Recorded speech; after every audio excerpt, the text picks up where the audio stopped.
Hello everyone, আসসালামু আলাইকুম। সবাইকে ঈদুল আজহার শুভেচ্ছা এবং অভিনন্দন। আপনারা দেখছেন আমরা এই মুহূর্তে আছি শাহরাস্তি উপজেলার সবচেয়ে জনপ্রিয় যে জায়গাটুকুতে, এটা ডাকাতিয়া নদীর পাড়ে ওয়াকওয়েতে। আপনারা অনেকেই এই জায়গাটি সম্পর্কে অবগত আছেন। আসলে এই জায়গাটার সৌন্দর্য উপভোগ করার জন্য আপনারা এই সময়টা বেছে নিতে পারেন, কারণ এই মুহূর্তে আপনার যে বর্ষার যে পানি, ডাকাতিয়া নদীতে পানি, পাশেই যে জমিগুলোতে পানি, দুই পাশের পানি থই থই করতেছে। চমৎকার একটা পরিবেশ। অনেকে বর্ষা ছাড়া আসে, তখন আসলে তেমন একটা ভালো লাগে না। এই জায়গাতে আপনি যখন ঘুরার জন্য আসবেন, অবশ্যই আপনাকে বিকেলে বা সকালে এই সময়টা বেছে নিতে হবে।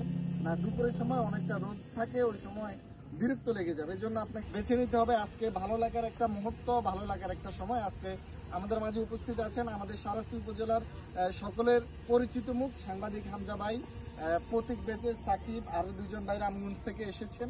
আসলে প্রতিদিনই অনেক মানুষ অনেক দূরান্ত থেকে এই ডাকাতিয়া নদীর পাড়েতে আসে। আর এই প্রজেক্টটি প্রায় 50 কোটি টাকা ব্যয়ে গত 2 বছর আগে উদ্বোধন করা হয়েছে। যে আপনারা দেখছেন, এটা হচ্ছে আপনার সূচিপাড়া ব্রিজ সংলগ্ন। এই সূচিপাড়া ব্রিজ থেকে সিকিউরিটি ব্রিজ পর্যন্ত প্রায় 2 থেকে 2.5 কিলো জায়গায় এই ওয়াকওয়েটি নির্মাণ করা হয়েছে, একবারে নদীর পাশ ঘেঁষে।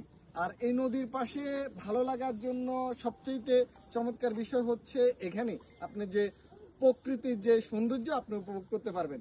এখানে আপনার যে আর্টিফিশিয়ালি সৌন্দর্য, ওয়াকওয়ের মধ্যে আসলে চমৎকার একটা পরিবেশ। এখানে অনেকে পরিবার পরিজন নিয়ে ঘুরতে আসে। এখানে নো এন্ট্রি, কোনো টিকিটের প্রয়োজন হয় না। যারা অনেক মুরব্বী আছেন, অনেক ছোট বাচ্চা, অনেকে অনেক দূর দূরান্ত থেকে এখানে আসেন, এলাকাবাসী যারা আছেন সবাই এখানে ঘুরতে চলে আসে। আরেকটা বিষয় হচ্ছে, যখন এই ওয়াকওয়ের কাজটা শেষ হয়, এখানে সিকিউরিটি ব্রিজের পাশে অসংখ্য দোকান হয়েছে।